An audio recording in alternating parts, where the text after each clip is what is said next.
Welcome back from the break. Want to throw this to Ann real quick because you did a fantastic. We talked about Brian in the monologue a minute ago, and Brian Pitts. I wanted to mention that. Clarify, sure. Yeah. So because you're Brian too. So Brian Pitts is a lobbyist. Now he's not a registered lobbyist. He's not a lobbyist. He is a citizens activist. But I mean, the fact that you think he's a lobbyist goes a long way because the guy is in every single committee meeting. He travels up to Tallahassee every single session with his one partner, Miss Anderson, and they just make sure that they know what's going on. They make sure that they talk to lawmakers on the floor, privately, not to lobby them, just to understand what's going on so that they can be the voice of people. He works harder than most lobbyists. He works very hard. He clearly works harder than Tim Parsons at Liberty. No, I'm teasing Tim.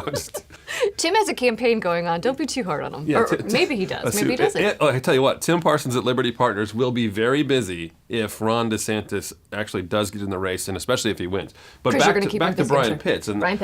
Brian Pitts. He's a talker. He's busy too because doesn't he own a 900 number you mentioned in the last week's segment? No, he doesn't. Not anymore. But he did run a 900 number. He was into real estate, graduated from high school 2 years early, was in Colts. He had a lot going on. He does. This is a fascinating interview. Very interesting life. And so for anyone who knows Brian Pitts, he can talk. He is a great speaker and he can be a little long-winded sometimes. So what we did as part of the interview process with him to get to know him better and how he got to Florida into session every single year, one of the things we did was a rapid-fire question and answer session. And it went well, right? We got answers. I don't know if we could really call it rapid fire after the fact. Didn't work with the rapid fire. Yeah, let's go ahead and take a look. What is your middle name? No, there's no middle name. Okay. What is your favorite color? Oh my goodness. I don't.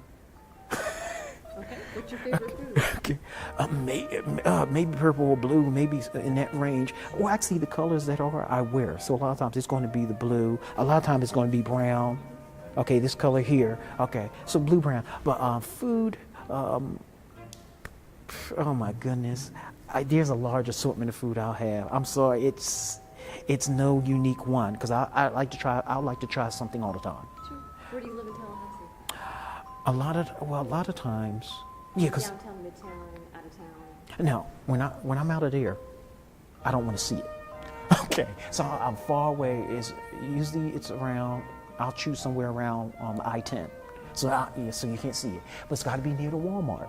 Because, it's Walmart near I-10. Got to be near a Walmart, okay? So anywhere around I-10 is far enough, okay, on that side of Monroe.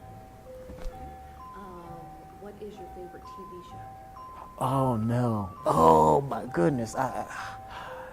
History Channel.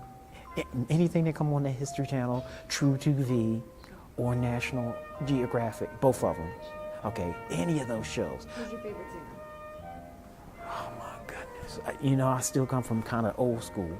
I don't like the new jacks, majority of them at all.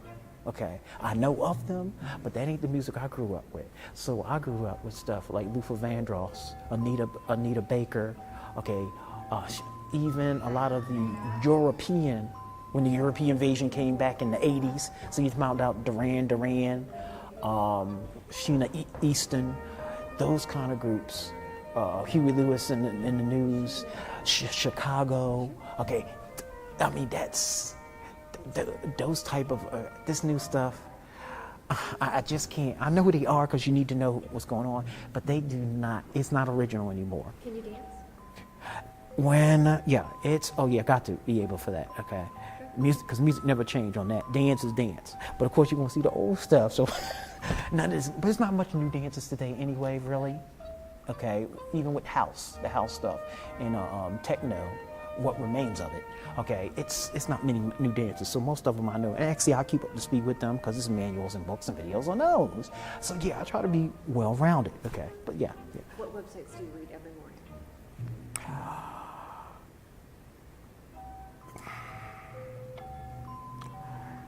I seem to be led to Florida Trend.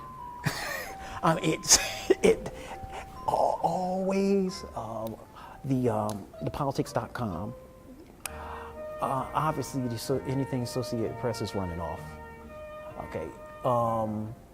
So always that's going to link you to Tampa Bay Times, Miami stuff. It's going to link you to all that because eventually they syndicate.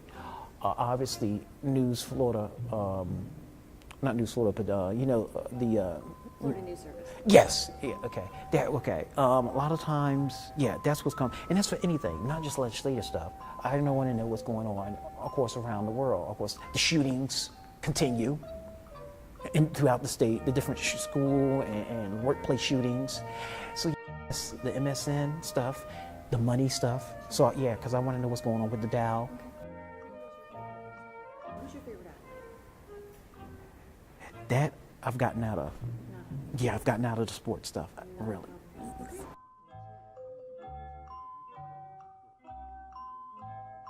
So not exactly rapid fire. He's a great guy, though. I really enjoyed my time with Brian. He's very, very smart. Thank you, Brian Pitts, for being on the show. Thank you to Tim Parsons this week for on short notice coming up with the DeSantis spoof video. Once again, I want to make sure everybody knows that wasn't. I think you do need to clarify. It wasn't really him. He fooled a member of the Capitol Press Corps, a guy who's pretty up to date on stuff. So yeah, that. Not really Ron DeSantis. Now I think it is important to clarify. But you will see him again, I'm guessing. Yes, You'll see more of Tim and Ron DeSantis, probably both. Well, we've got more clones being made, don't we? As I understand it, you're getting other.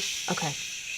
He's making more clones. We do have other clones. And I'm not talking about Gwen Graham and her haircut to look like Adam Putnam. I'm not talking about that clone. Okay, not that clone. Thanks for watching, and we'll see you next week on The Capitolist.